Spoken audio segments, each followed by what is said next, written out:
الحم الحلو هذا الطبق من أجمل الأطباق الجزائرية اللي يديك لعالم النكهات الأصيلة المزيجة بأحلى التفاصيل. ولكن أنا هذا الطبق ما نسميش الحم الحلو، نسميه طاجين الحلو، لأنه ما طيبتوش باللحم، والأصل هو يطيب باللحم. هذا الطبق اللي فيه كل مرة نحضره وكأني لأول مرة نحضر فيه، لأنه مليء بالمتعة واللذة اللي تتفني فيه وتحطي لمستك الخاصة بك. حضروا روحكم وشاركوني المتعة في تحضير هذا الطبق.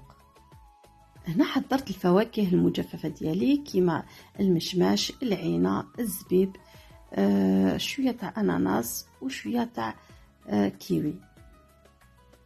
من بعد هنا حطيتهم كامل هنا في هذا الغيسيبيون باش نشوف مقدار الكيل تاعهم باش نكيل السكر. هنا تحصلت على الكيلة هادية. من بعد نحيتهم، سيباريت العينة خليتها وحدها، والفواكه المجففة الأخرى حطيتهم بجهة.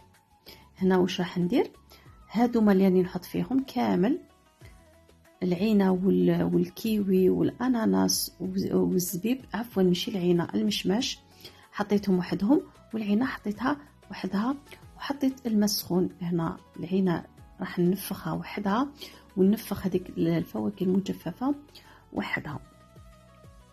من بعد هنا العينة بعد ما تنفخت، بعد مدة نفخت واحد ربع ساعة ولا تشمخت مليح، حطيتها في الكسكاس ودرتها اطفور وحدها. هنا بعد ما فارت، يعني تشوفوا بالموسى كتدخلوا تعرفوها باللي طابت، خلاص نحوها حطيتها بجيه. من بعد دوكا راح نكيل السكر. كيما كيت الفواكه طاحت لي واحد الكيله، انا السكر ما حش نحط كيله، راح نقص شويه في مقدار السكر.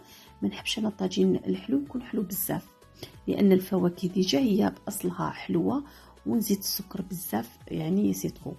الوغ زدت هنا 2 كيلات تاع الماء، كيله تاع السكر هي الكيله تاع الماء، كيله تاع السكر 2 كيلات تاع الماء. حطيت عود قرفه، 2 نجمه الارض، وحبيبات تاع قرنفل، شويه رشه تاع جوز الطيب، 2 تخوش تاع القرص، 2 حبيبات تاع كبابه، ومغرف تاع لا مارغارين.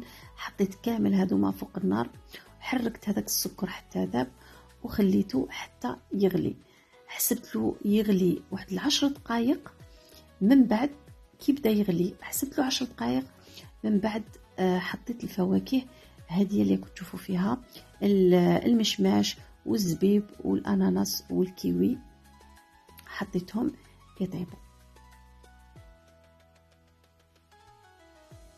وحطيت لهم واحد 4 كاس تاع مازهر. هنا بعد ما طابوا، يعني كانوا بقص يطيبوا كومبليتمون، رميت هذيك العينه، يا ربي عطيت لها واحد 7 دقائق هكاك، غلقت عليها وخليتها تطيب. من بعد كي طابت زدت لها 3 مغارف تاع المازهر وطفيت.